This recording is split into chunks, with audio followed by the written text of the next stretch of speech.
Uthabani Mpungose lo weMpungose attorneys mfowethu asibonga nje sibonga uNkulunkulu ukuthi asiphe nje amandla ukuthi sikwazi ukubhekana nezimo ezifana nalezi. Hey mfowethu, yeah. Izimo ezingekho alright empilweni zabantu.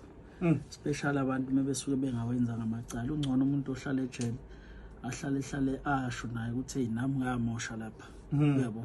Umuntu mehlala into engekho kuba kubi kakhulu. Njengoba echaza ukuthi kwade kushintsha istatement uqhamuka lesi ngiyakhumbula nje ukuthi ku-docket kokuqala istatement esasikhona esasisho ukuthi kuno eyewitness obabonile khona kwaya kwasekuvela ukuthi hayi lo eyewitness ebekhulunywa ngayo useshonile kwaqhamuka seqhamuka omunye futhi eyewitness yabo kwangade ngingazange kukhulunywe ngayo. So ama technicalities ke asuke esetshenziswe enkantolo between estate abashushisi kanye nabameli mekuliwa indaba yecala. And enye into eyaba imbi kakhulu umuntu owayedila nalo icala leli as magistrate wawumbona ukuthi indlela alihandlisha ngayo ulifake kakhulu enhlizweni and seku-too personal.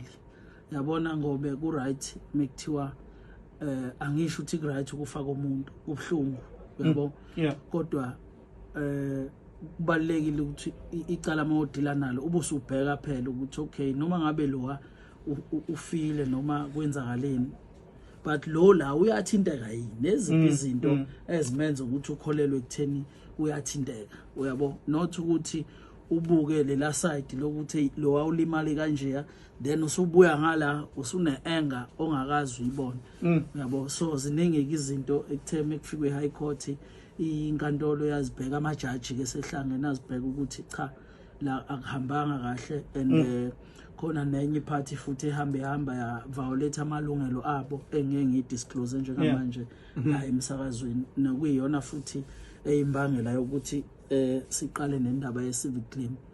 Sizoqhubeka ke nalodaba abafuthi usibasize kuyephambili until baze bakhokheleke bese kuzothi abantu ke tjatha ababhekana nalamacala abaningi kakhulu kodwa indlela umsebenzi omningi ngakhona nangendlela esisebenza ngayo abanye uthola ukuthi omunye uselahla ithemba uyabo kaningi uthola ukuthi umuntu umkhipha nje uselahla ithemba omunye azacace nje ukuthi hayi uxabana nawe wena omsizayo uyayizwa leyo ngenxa yokudelaya kweprocess yasenkantolo. Iprocess yasenkantolo iyadelaya angeke ukwazi ukuthi uyenze wena uMpungose isheshe futhi ngisho ngana komunye ummeli nalo ummeli funa alandele same process uyabo. Ilento engiye ngisho ukuthi angikwazi ukuthi ngijabulele ukuthi kuno client obaleka ngale wena ummeli eze kubameli bakaMpungose mina bese ngicelebrate leyonto ngenxa ukuthi lento exake lo munye ummeli noMpungose efunakala adlule kuyona. So abantu ke baba ne frustration mebese emajele ngoba aba understand umuntu uvela abone ngazi ukuthi akwenzeke manje wana ama record kunzima ukuthola ama record abantu yabo nje afunwe uthola ukuthi nje kwi-system nje abanye kuze kudeclare ukuthi cha ngeke aphinda atholakala. Kunabantu nje uthola ukuthi ufuna ama record ungawatholi kuphela o2 years phela o3 years kuze kube ngathi hayi wena kusho ukuthi wena mmela umsizi ngalutho yabo.